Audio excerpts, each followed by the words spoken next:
Anita agenda mu kooti. Era wiiki eno yennyini agenda mu kooti bamutwale ku mere. Nawe yagala yogere ebintu ngo katuulira. Anita amongi Triple A. Mama Bukedeya. Agenda ku mere. Luzira. Wakitaliyo wakigo. Agenda ku mere kyekyo kyokka ky'olina okutegeera. Bwe banaamuteeka wonna bwe baba bamutadde. Ekyo kya wiiki ejja. Gino gye tutandika. Era okulonda oba sipiika ajja kubanga tanaba na kufuna ki? Beiro.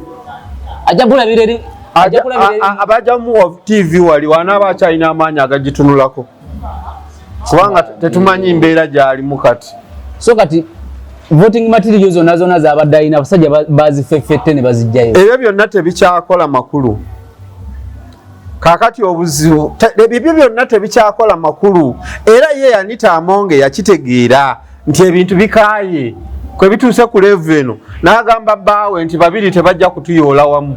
Bawe nakolayo n'amala wona osizira okubeera ng'otulaba nkwaniriza nnyo olunaku olwaleero nkubuuzaako nti osiibye otya afunye okusoomozebwa nkusaasidde ofiidde olwaziza n'okusoomozebwa okulala asootuka ku buwanguzi gwe nkuyozaayoza nyina Aji Taminwa mulwanyi Muhammad Eggulo twadde naye ne leero tumukomezaawo olwa ebiriwo tutaataganya mu mpeereza yaffe okuweereza ekyo ekiba kyakagwawo embeera si ya bulijjo mu kisaawe ky'ebyobufuzi naddala mu bannabyabufuzi ab'oku ntikko nga ku Mande nga sabbiiti ejja etandika enkya ku Mande evuddeko naye Mande eri Parliament ejjafuna sipiika omujja ne deputy speaker nga tebanna bafunibwa bingi ebiriwo ngera saba Aji asooka kubuuza tandika okwogera ebigambo agibuuza abantu.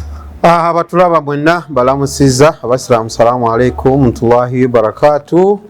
Abo awalala mukama mulungi era n'olwaleero lukedde atusobozesezza okubanga tukyali balamu tulwebaza olw'ekyo kubanga bangi tebasobodde kuzuukuka era bateekateeka wa gye bayinza okubakola ki okubaziika abalala bali mu malwaliro naye w'obanga embeera gy'olimu yonna oyinza okubanga ensawo nkalu naye ekikulu nti Katonda akyakuwadde obulamu ate toggwamu ssuubi ebintu byonna bijja kukola ki bijja kujja yesebo Aji anje twaganza ova wano mu dakiika ntini nnyo ng'amaka ga abadde sipiika Parliament e11 Anita Amonge geetooloddwa aba CID nga bayambibwako UPDF okola thorough search ensonga ze bawadde y'ensonga ey'obuli bw'enguzi n'ensonga ey'okukusa ssente.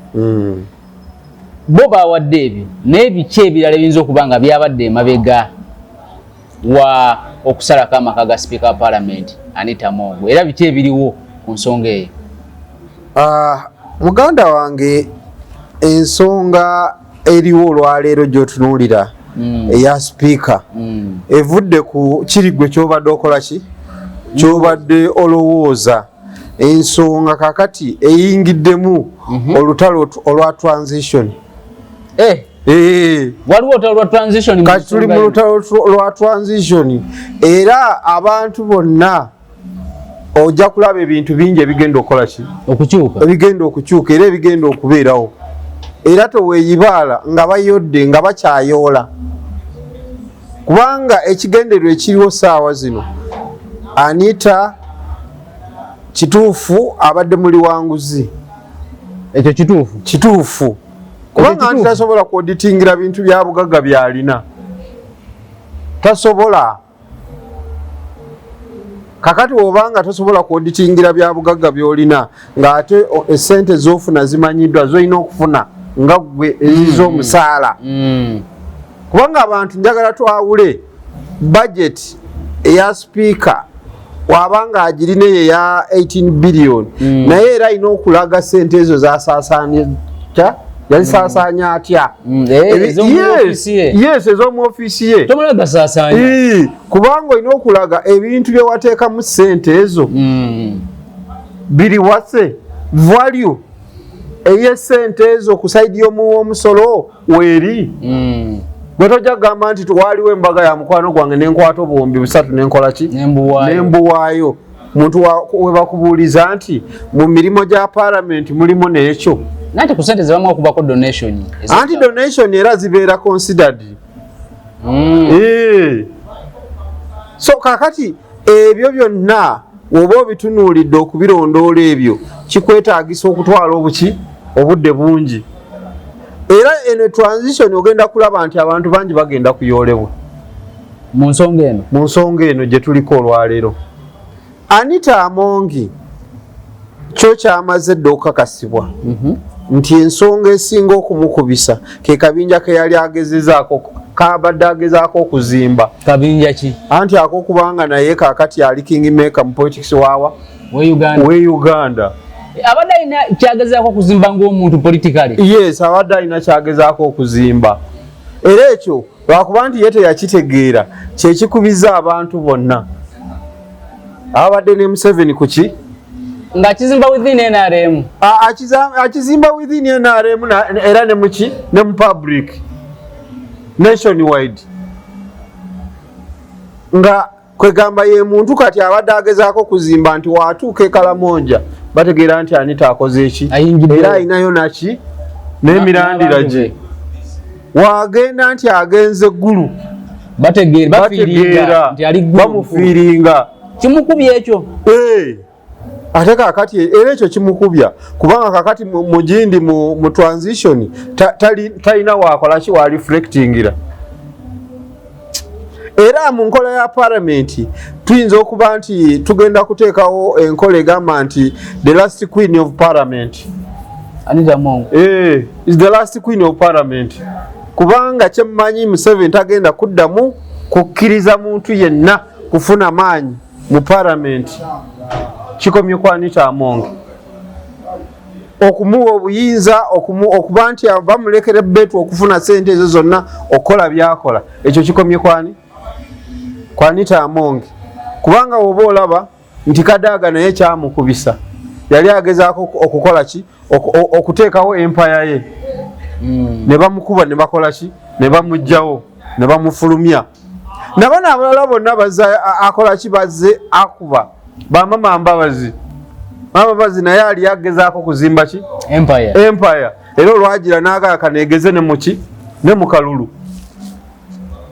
Abantu bangi bazze nga baleeta abantu omugenzi kazini naye yabeera ame komanda yaleeta abakonjo n'abajjuza kiteeberezwa nti naye yali alina enkola ye gyakola ki gyazimba mu magye ne bamukuba oyo naye n'akola ki omweso n'aguvaamu. Njagala otunuulire Kaihura ebbanga oyo yabeerawo generali yazimba n'azimba buli wamu paka mu nkomerero bamukola ki bamufulumya. Era otegeera engeri gye bamufulumyamu nti yagezaako waliwo enkolagana n'eggwanga ery'omuliraano ebintu biri awo bye bakola ki bye bamuvunaana. So kakati President Museveni ayinza obutaddamu kukola nsobi eyo. Ono the last queen of parliament abadde amusuuseeko toga abadde azimbye ekintu kye nga abantu batandise omufiiringa. Abadde akizimbye naye ng'akizimbira muki mu NRM ng'ate akozesa sente za parliament mu bufunza akozesa za gavumenti okuzimba ekintu kye. Kakati ebitongole byokka wano ebya gavumenti byabadde ng'abikubira bukubizi nti mulina okunoonya akawumbi bibadde biyitirivu ng'akawumbi bakaleeta bafukamidde. So kakati ebyo byonna jjajja agenza okubitunuulira n'agaa tetugenda kuddamu kukola ki kukkiriza muntu azimba obwakabaka munda kubanga olwedde essaawa zino woba otunuulidde nti olwedde Muhoozi azimbira mu NRM era kati owali obuzibu olutalo lw'ogenda okulaba olugenda okuyoolayoola wano abantu kati ani yaani asinga amaanyi. Anti kakati ayinza olina okubeera nga owagira jjajja oba owagira Muhoozi. Bwe kigaana oyinza okukola ki bayinza okunyigira wakati awo. Kati ono gwe bagamba nti ensalako gye basazeeko amaka ge ng'omubaka wa parliament ng'abadde speaker wa parliament ne byabakoledde wanalaba ne ku tteeka ly'emmwanyi yakkiriza n'okumuyazanga speaker of parliament. Si tteeka lya mwanyi lyokka, amateeka mangi agazzaawo nga gakola ki gagayita. Kakati okimanyi nga jjajja musajja muzibu nnyo. Bwe mulaba Anita naye Anita ebimukubiza bingi. Okimanyi nga jjajja waliwo mbega gwe yasindikira Anita. Mbega? Ku tteeka ly'amafuta. Tteeka ly'amafuta? Waliwo etteeka ly'amafuta eryayisa. Endagaano gye baayisa? Etteeka ly'amafuta, amafuta okubanga kakati. Yuno ko nga yegaleeta? Ndijjukira. Basooka na kuteeka mukono ku ndagaano. Naye okimanyi nga Anita oyo sipiika yasaba investor oba omuntu eyo yali akolanga third party yamusaba emiliyoni 10 eza dola etteeka balisotte liyitewo.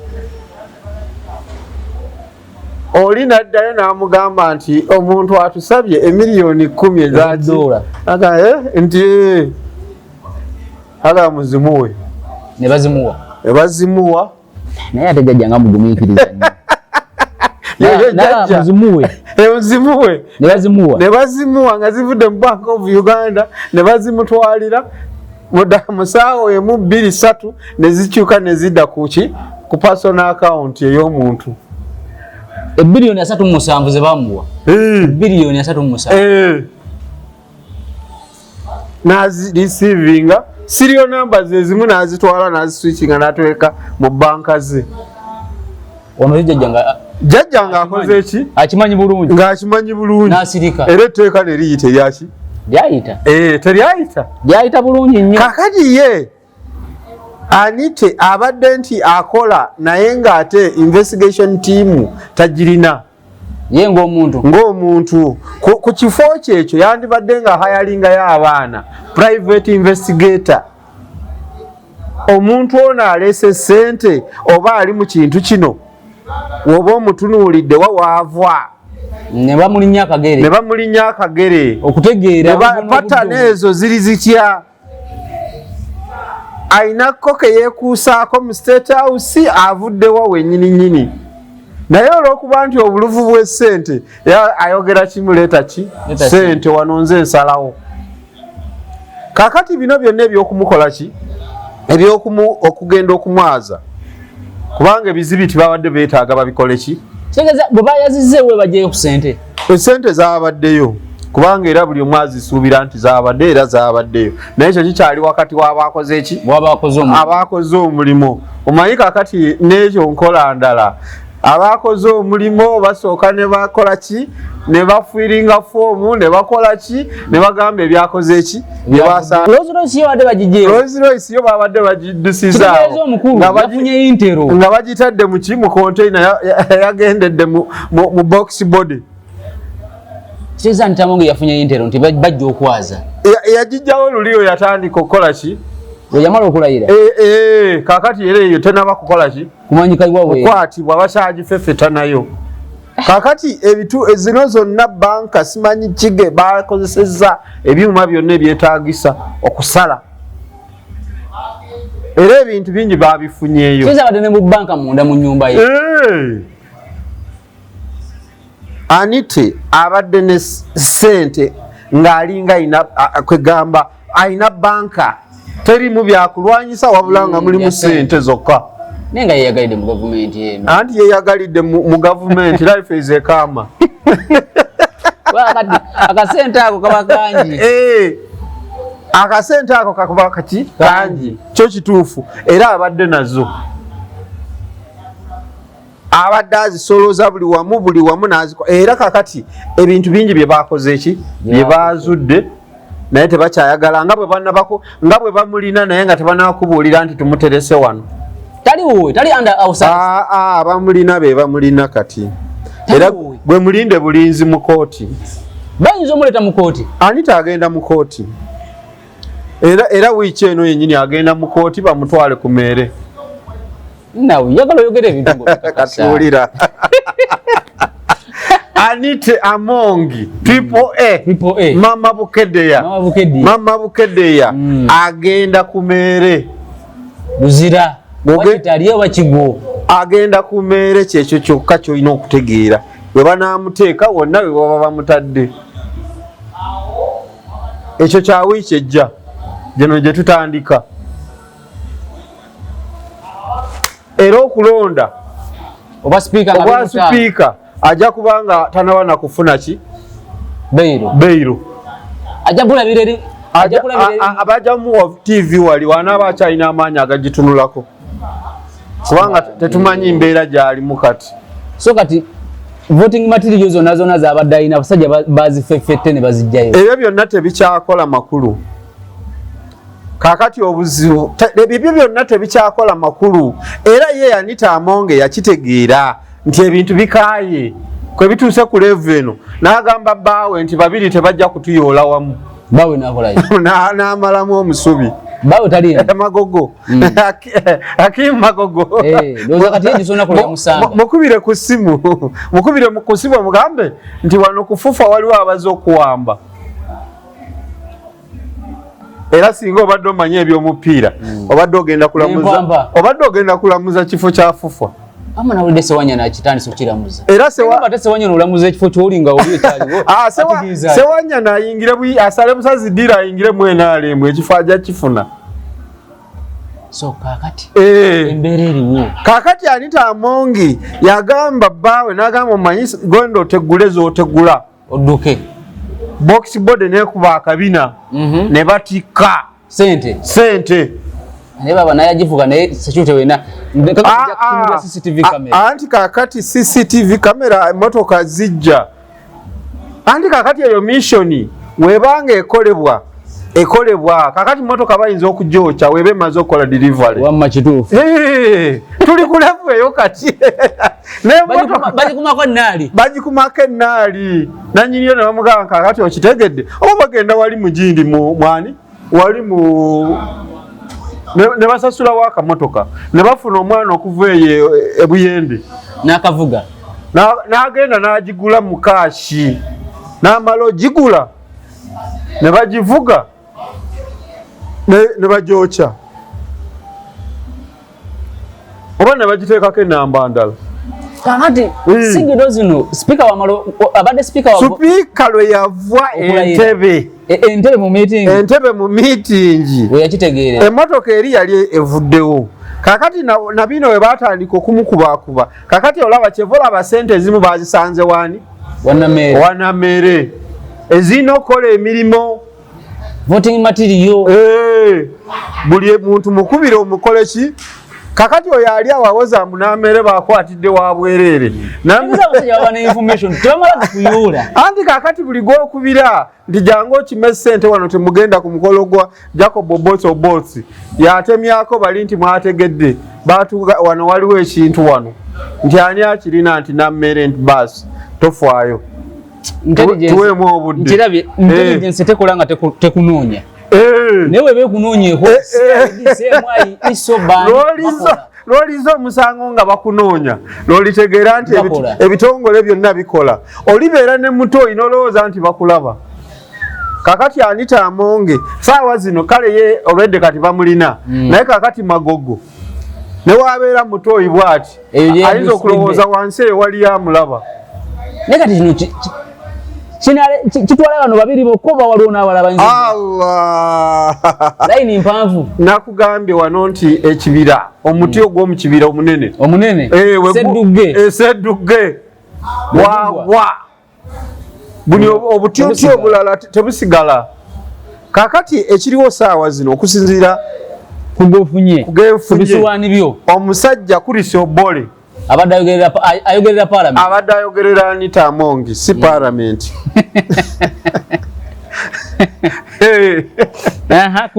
Kulisi Obole saawa zino naye yenyini yamanyi wakola ki mpulire ne Sabbiti yenyini personal assistant.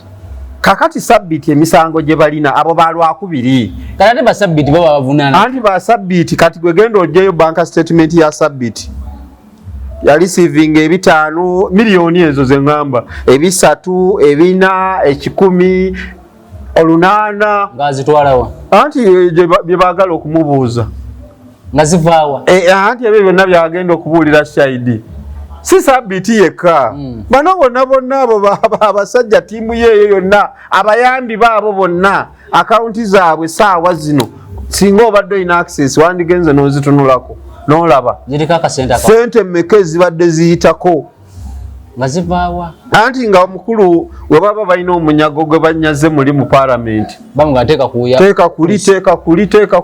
kuli kakati kuno teekako ojja kuteekako biliyoni nga 5 nga banka te freezing account zaabwe ate kakati banka Anita Amonge buli manager wa banka ani ayinza okukolera wamma olaba abalamuzi bokka bamutya neno wa URA ono mpulira bamusabye dikodi z'omukulu kwada sasulira emisolo ku bintu byonna byadagula musinguzi era yennyini nyini kati naye atuyana gamubugumye atuyana wezikala gamubugumye andi naye abba eri mu URA kakati atono yalina okumukola ki okumuprotektinga mu kakiiko naye sebo gamubugumye nkugambye sedduge otiwe mu kibira bamukubye wansi obuti bwonna bukoze ki kakati abo abayambi balwakubiriro bagenda okola statement bagenda ku CID kati bano ba commissioner abatwala ebitano ebina mpuga natwala ebitano abo bampuga simanyo kyo simaye bani baserwanya simanyi bani abo ku Romande Sirwencha bali ku CID headquarter kukola statement ate IGG bamuwadde instruction bonna abo ba commissioner babanonyerezeko bakole auditing ebyobugagga byonna bye balina bye bafuna mu makuba amakyamu babibowe oba sina kyekyo kumanda enkya bayinza okusigalayo nabo kyenza waliwo possibility ogenda okukola statement n'otadda kisoboka bagajjamu engatto kisoboka butereevu ate bakuvugirawo direct paka mu kooti kisoboka bayinza okuleka file eggwe kitegeeza ba commissioner bana bali bana batano abagabanya sente nabo sawa yonna kakati waliwo sente eza financial yeno wabadde wafuisewo billion 5 eza financial ya eza parliament wabadde wafuisewo billion 5 bazitemyetemye ne bazigabana ba commissioner speaker yatwala billion 18 deputy n'atwala 10 ba commissioner biri ba commissioner bampuga billion 2 okitegeera kakati kiraka to parliamentary roof naye nakwata ezize kakati n'abalala omuyeyawo gwetoloola nebo ne bafuna sente zifikawo zitya ate nga obukiiko bwa parliament badde bukaba nti tetulina sente zituwa anti ako kaba kakodyo kakuzifiisa era bazibbe eza bazitemyetemye before financial year ends kati ebyo byonna kufaira abasajja babiina jjajja abirina ne account we bazitambuza nga ziva mu parliament okudda byebyo byowulira abasajja bo ababayambi engeri bagenda okubayoola parliament egenda kukala kigenda kutwalamu abantu bangi n'abopposition bagenda n'abopposition mulimu abakola kyabagenda nabo bagenda oluyita luto ate nakugambye kino ekintu ate kyakatandika butandisi tuli mu katandika butandisi bajja kuyoola abantu naawe otye naawe wegombe wano kamera gyovaako ng'omudooko oli gukaze nga tolina amuwadde zinywa mazzi ogambe naye nkyalina eddembe lyange sikulimba abasajja n'abakazi bakoze ebintu mu palamenti naye kakati obudde bwebwo ate kakati mu transition eno ey'okuba nti olina okuteekawo omuntu bamuyingizaawo naki ekibuli era kakati saawa zino kibuli kyekiriwo muwozi ajidde ku kibuli era ajja kuyingirawo ku kibuli bino kati muwozi abiri mabega ate PLU kyeki yiyo ndabye kabanda awandika ku ekisenga agamba nti bulijjo PLU yagiyita piraawo naye addemu akyogere era gwe kwogeza n'okyogera naawe kabanda si wa bulijjo kati majegere wamulabye ku mukolo gw'obotsobotsi namulabye bwe yawanze ebigambo namulabye owategedde obuyinza we buli kati kakati kyenkugambye nti entalo kyaziraba n'abantu bangi bajja kufuna ebizibu. Segeza ne deputy speaker Essaawa Yonna. Ataliiwo naye. Wa mpuli abaleta ategula akasente oba kalina kali mu nyumba akaletewo akateeka. Akateeka. Mbadde manyi naawe ogenda kubeeranga na mmere okamuterekere. Anti ojuuza ota wakati akaunti yange bange badde genda ku kamu 2 3. Ezo sente si za akaunti ate nawe toyonooneka. Kyengamba ba sabiti. Nanga sabiti yalinga ku NBS. Nga zafuna tesuuka 2. Nga ne suuti yakuyiyiriza. Nga ne suuti azezene zabo zibapangisa. Anti kyekyo kyengamba okuyiyiriza. Kati wotukanga sente nyingi zigenda ku akaunti wezito. Oba ogenda binyonyolo. Anti kakati impunity Wana tagambwako. Wotuuka waliwo wotuuka obanga owulira oggumidde kubanga Anita Amonge yawuliranga aggumidde ebigambo byakozesa.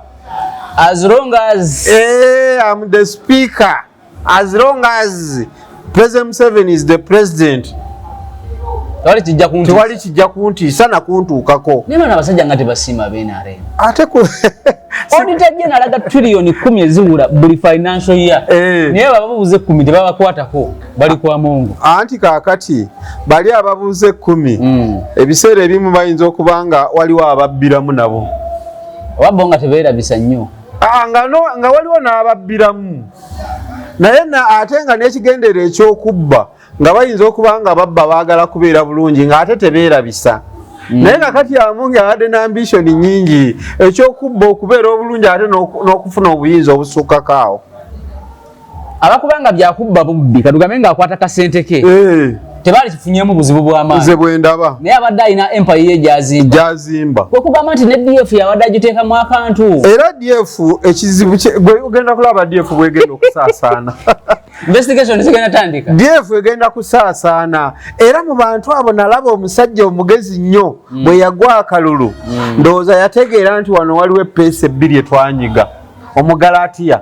Waddemu okumulaba mu mawulire. Ku luno lwe agenda mu press conference wamulabayo. Amulabayo. Ye yategeera kubanga yo Omugalaatiya aludde akolagana ne jjajja. Kati yategeera okugwa kuno waliwo epeesa 2 twakola ki? Etwanyiga. Kati bana abalala be tebabitegeera. Bomanyi tuno nali ku parliament. Kati ba ku parliament. Nagamba nti sijja tambula na motoka mbuno obudde.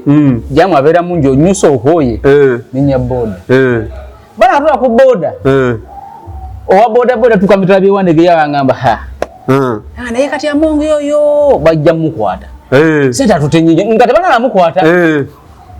Nadamu nangamba NDF yagitekanga mu sente nga wa boda yakyogera. Nkufuuze netegera nti onosi wa boda. Wa intelligence. NDF yagitekanga mu sente. Kakati eyo info yonna jajja abadde nayo. Ng'agiina ku lupapula. Kakati wetubanga tulinawo PLU. Ate naawe oleeta DF. Tuba tubuzaabuzibwa. Olutalo luba lukola ki? Ate nga jjajja yakubamu UP. Succession eyo ogiraba wabwolesewo akavuyo. Kubanga kati aba PLU baagala kusigaza lutalo olwo lwakukuba bakadde ba NRM. NUP bagigonza be bagirimu.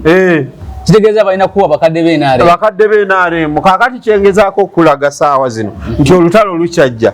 Kakati ku Tadong mulaba ne Kabanda. Kakati anise ku itale jeno gwe bawulira. Kabanda 7 se muwulira. Kakati awo. Yoza PLU yeyubulira mu NRM munda mpola. Nkugambye lwero olutalo. Kakati gwe abanene bameka abali mu NRM abakkiriza nti Kabanda abeere sekretary general waabwe. Okufana obutanyagwa. Nze kasana bi. Okyalaba ebintu bingi. Nabyo both nga mu oboth nga we mumanyi. Nga mukaka mwenye eri Kabanda. Wategedde ki? Ne mmanya nti kakati. Bali be balina obuyinza ba PLU. Kakati waliwo abakyali n'embazulu mu NRM enkadde. Naye bakadondoza kate bategedde. Na abacha anti kati waliwo bali abagamba eyo timu etufuga etya. Ebizibu bimira amala kubatuukako balyoke bakole ki? Bategeere nti obuyinza tebukyali eri gye tukola ki? Etwabumanyira. Oli aliwo international naye lokale nga tulina muntu mulala. Internationally oli ajja kubeera ku recognized. naye nga wano ku ground bintu biralamuko. So bangi abagenda okuyolebwa mu kibuga. Bangi abagenda okuyolebwa. Nze nkuwaddeko ekyokulabirako. Tadongo nani? Ne Kabanda nasinga ama. Ne Kabanda ni kati sekuyita lejje n'omutuufu. Kabanda. Lwaki? Era Tadongo bw'ayita ne Kabanda n'ayita basooka wa Kabanda agenda wa Tadongo. Kaakati olaba Piero you influencing ne Bayola member wa SEC. Member wa SEC ate bali abatopu abatano. Abatopu abatano. Piero you ne musika. Kiki kyotegedde awo. Kabanda gani tibajja kuva mu makage nga bamaze olonda speaker. Abe byokwerinda balina okuvaawo nga speaker amaze olondebwa. Kiki kyotegedde mu ekyo kati? Kabanda nga mubi. Kandi kaakati si mu makage mwokka. Alina okubeera nga ali ku meere. Luzira. Bamala okulonda bamuwe bbeiro. Kaakati nga ne wano mu bantu takyalina kyayinza kujja kubagamba oba okukola ki. Kano bwa minisita ayinza obutabufuna. Ate kati abufuna atya olwedde okyalina emisango bakyakunoonyerezaako. Kati bakuwe bwa minisita ki? Namanyi ekitegeeza ekyo ng'obadde mu bugombo bwo ne batakuwayo wadde kagombe kamu. Akagombe ajja kasigaza akaseeke kubanga ye n'aba tennabamugoba. Naye naye era resolution awo ne bamugoba. Buli kimu kisoboka. So kaakati saawa zino ebintu bingi walabye invitation yabadde nga kasaba kuweereza invitation. It is a must. Olina okwatendinga. Era batukoze binyo ku luguudo olwo baleese ejjamu muyitirivu. Ababaka wategedde namba 315 be babaddeyo. Ababaka ba parliament. Tegezo both agenda fuka speaker. Be bakoze ki? Be babaddeyo. Kakati ne muli mu bano abasindisa apology. Mbadde ndi gulu. Mbadde ndi nanti nagenze kukola ku celebratinga naye ndi nammwe. Naye nga bisatu biri wali. Kakati abalala bameka abasigaddeyo. Yani agenda okwesimba ku gindi. Kwani both. Amangu da kuba ntino bidiki. Ya soteka wembeera. Ate kakati naye kakati oyogera we kakati nkubuuza. Ani agenda okwesimba ku Jacob both. Kadana ita mwana opposite. Taina namuganza waffe. Ate ebyo biveeko namuganza abadde yesimba okukola ya fitina nga mawu. Bamuleta kunyenyama alinga ono omukyala Florence. Abo bonna bano bajindi ono wembale ani omukyala oyo. Lydia Wanyoto. Era wadde wamuwulidde eri. Ono Wanyoto namulabye. We yabaddeyo. Okiraba opondo eyabadde awagira ennyo Anita Amongi bwe yatuuse wali yayogedde Rujapu. Abantu kiki ekiri mu bantu ddala? Tanga Odoi kyamaanyi waki? Bwe yakuta akazindaalo bw'ati yayogedde naye Rujapu. Oludama lwabadde wali eggulo. Olujapu lwokka lwe bayogedde naga kati kiwedde ekintu kyaffe. Kakati ani agenda omwesimbako? Ye abantu kubanga buli ali awo mu parliament alina nga bwe nakugamba alina ka file. Kati ani agenda okusitula omutwe bwati nti ngenda kwesimba ku both. Tegeza namuganza tujja mulaba nga awagira both. Namuganza agenda kudda mu kifo kya Kadaaga. Kati yoyo bamuguluminze afuke Kadaaga w'Ebusoga. Kyokka oyo Amongi gwe abadde asinga okukuba. Anti yamulemesa n'akamyufu. Ebintu nga bikyuka mu katikitiki. Kakati wobeera omukkiriza ebyo obikkiriza n'otegeera nti Allah asitula omuntu gw'aba ayagadde okusitula mu budde bw'aba ayagalidde. Ate asuula omuntu nga n'omuntu tategedde nti agenda kugwa. Asudda Amongi. Era kakati wobadde obuuza mu wiiki eri abantu gye baalayiriramu nti ani alina chance ez'okubeera speaker wa parliament. Nga buli omu agamba Amongi. Nga n'obagamba nti oboosi nti naawe oli mulalu anaayitawa. Naye kakati ku bya Allah olaba. Ne Mawu yasirise Mawu nalabye yawandika ku mputo ng'agamba nti enyumba esinga okubeera expensive Bukeddia Starway crime scene naye bakitwanga crime scene agisemedde diviire. Anti kakati ye Mawu bamukozeeko dda bamugambye wawadda emyeso gyonna bamaze dda okola ki. Mawu even before yali akimanyi. Kakati Chess wali ozanye Chess kamaze okuggwamu buli omu kati alina position gye bakoze eki gye bamuwadde okujjako gwakyalowooza mbu ogenda kubeerayo akalulu formali tekajja kubeerayo naye anti kakulangirira kubanga opposition nayo ng'okyagirabayo opposition yo bagigonza teri nawo kakati ono president wa NUP bamuwadde instruction nti agobe ba foot soldier bonna kuki office awo ayishuwa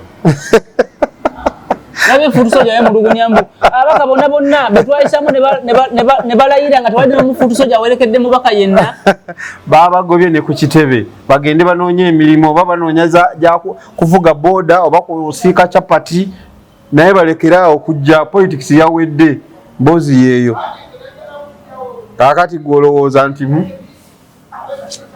waliwo ekiddako teri kibinga bya bufuzi era kakati n'ekiddako nakugamba wano nti Zedrigo entebe ejja kutuuka ekiseera emuwoomere olabe nga n'Ekyagulanyi tasobola kudda wano n'oseka naye kakati bitandise esoomuwoomera entebe era kakati saawa zino kasi onoolaba nga Muhoozi akoze tweet ekangamu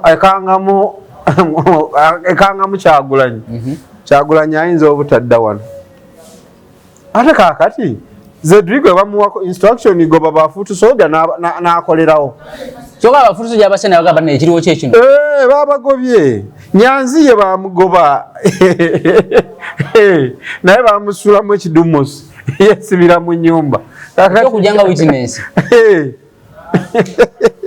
kakati ekitebe kiriko abantu kiriko Lubongoya Katana ne Zedriga n'oli omukyale yava Embalala oyo deputy president w'Embalala eyo ogamba Ssenyonyi yali seefu nnyo ku bino ebiriwo parliament Ssenyonyi bagamba akimuleeteza obugatta na ssente z'abadde afuna Ssenyonyi naye alina ebibuuzo bingi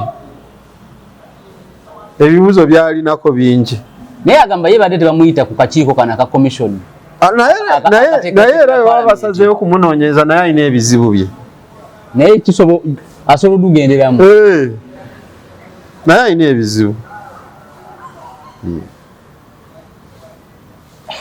so kati eyo embeera eriwo mu parliament abantu batono nnyo abayinza okukola ki era bingi nnyo byogenda okulaba baminisita bonna abagenda okujja ku luno mu kabineeti eno wateeka okubeerawo influence yaki ya PLU yesobola ku influencing ennyo baminisita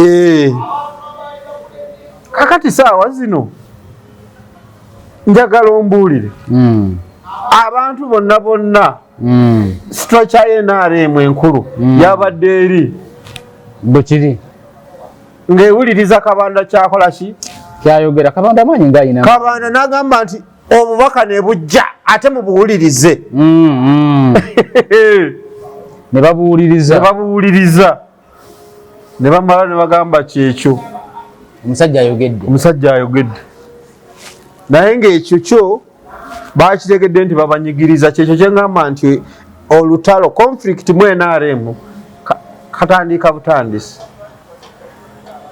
kati bano bannammere bayagadde kubajja mu gaasi bonna abalina ebirowoozo bya nammere nze nja kufa ne Mama Bukedeya yambererawo nnyo anti abo bonna nja kufa ne Mama Bukedeya yambererawo nnyo abo bonna babajjeemu ki fuse abasinga balina bwe bali babuuzabuuza waaye nange tebanjogeddeko siriiko ku lisiti gye baagala yembeera eriwo buli omu abuuza munne nange tebanoonya so kakati Uganda saawa zino politics bwe tulimu owa transition wabulabe nnyo olina okwegendereza kubanga okweyibula okuva mu NRM okudda mu PLU walina okubeerawo olutalo olwo olw'amaanyi era olutalo olwo emyaka gino 5 lwe tulimu lwe tugenda okubeeramu buli abadde apinga PLU kubanga kakati PLU eyagala emala emyaka gino 5 okuggwako nga yeri ku topu ng'NRM ebulidde muki Mupiero yu atakyagala kati atakyagala akirwana awo ja kuwulira kale aji tugenda koma wano olwaleero esebo wonna wabadde osinzira okubeera ng'otulaba olunaku olwaleero tugenda koma wano ne Aji Tamino Mulwanyi Muhammad ye deputy president wa CMP Common Man's Party temubadde na ssente ziri awo temubadde na ssente era tetubadde na ssente twalwana kwepangapanga ne tugenda ne tukola twakozesa nnyo bongo bwe twakozesa okukola campaign era kyeva olaba buli omu yeebuuza obusajja buno kakati abantu kyeva olaba abamu babawadde ssente naye ng'ate ffe twakozesa bwongo bwe twakozesa campaign eno parliament yegenda ndowooza okusooka okwera speaker ne deputy speaker ate nga yetagenda kubeeramu bugagga bungi kubanga ssente ez'omu parliament eno ziyinza obutaliibwa nnyo okujjako abo bannannyini Uganda be bajja ozirya bokka naye gwe kitegeeza gwe bw'ozirya nga toli mu kabinja kaabo kikibaluma ajja tya ku lusaniya lwa balina okukuba bakuggyewo tukome wano leero tutandikewo naku olala akuume